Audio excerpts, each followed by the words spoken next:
You ever look at some leaders and organizations and just wonder, how do they do it? Why are they so much more influential and inspiring than everyone else? It feels like they have some kind of secret sauce, even when they're working with the exact same resources. Well, let's dive into that puzzle. The whole key might just be wrapped up in this one really powerful idea from author Simon Sinek.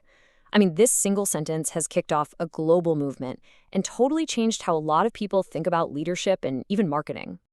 It sounds great, doesn't it? It feels right. But what does it really mean to buy why someone does something? That's what we're going to unpack right here. To explain this whole concept, Sinek came up with this brilliantly simple framework that he calls the Golden Circle. It's his way of explaining why some people and some companies can inspire us while others just can't. Okay, so picture a target with 3 rings. Right in the bullseye, you've got why. The next ring out is the how, and the outermost ring, that's the what. Sinek's whole argument is that this is basically a map of how the most influential leaders on the planet think, act, and talk to people. So let's break that down. The what? That's the easy part. It's literally what you do, the products you sell. The how is your process, your secret sauce, what makes you different. But the why? That's the tricky one. That's your core belief. It's your whole reason for getting out of bed in the morning. And according to Sinek, it is by far the most important part of the whole thing. And this slide right here, this gets to the absolute heart of the idea. Most of us, and most companies, we communicate from the outside in. We start by saying what we do, then maybe we explain how we're different.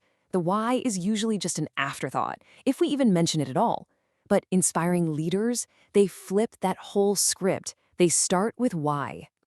So theory is great and all, but let's see how this actually works in the real world.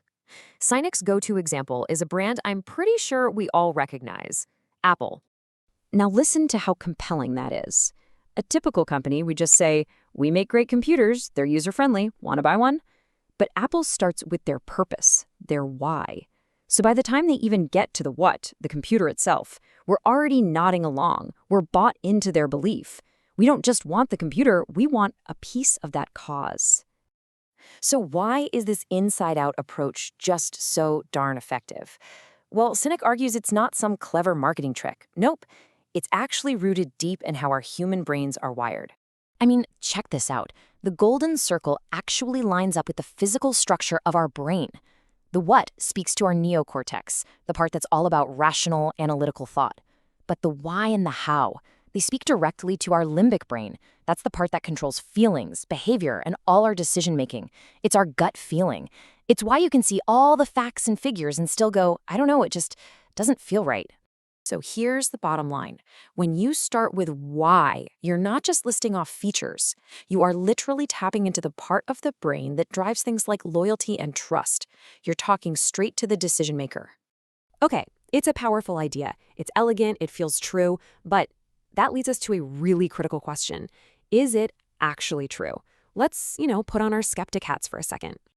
The stories Sinek tells are incredibly compelling. There's no doubt about it. But critics have pointed out that when you really start to dig into the details of his mean examples, the narrative starts to get a little bit, complicated. Let's take the Wright brothers. Sinek paints this beautiful picture of them as these pure dreamers, driven only by their why, right? While their big competitor, Samuel Langley, was all about fame and money. But the historical record, it tells a slightly different story.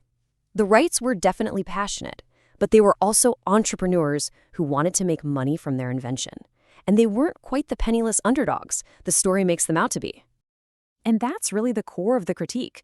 The golden circle is more of an observation than a scientifically validated theory.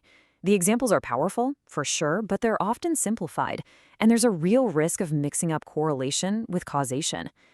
Was starting with why the only reason Apple succeeded, or was it just one piece of a much bigger puzzle that also included timing, design genius, and incredible engineering? So, where does all this leave us? Is the golden circle just wrong? Well, not necessarily. Maybe we just need to think about its value in a different way. See, the power of start with why might not be that it's a proven scientific law of human behavior. Its real power might be that it's just an incredibly useful model for thinking. It forces us to ask a question we almost always ignore. What is our purpose? Whether the stories are 100% historically accurate might actually miss the point. The framework pushes leaders and organizations to talk about a purpose beyond just making a profit. And that resonates with us because, well, we're all wired to look for meaning. We want to feel like we belong.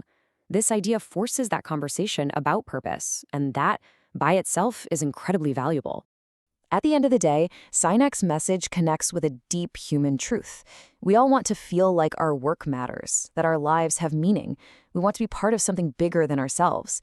And figuring out our why is really the first step on that path to fulfillment. And that brings the whole question right back to you. Whether it's for your career, or your team, or just for your own life, what's the purpose, the cause, or the belief that really drives you? What's your why?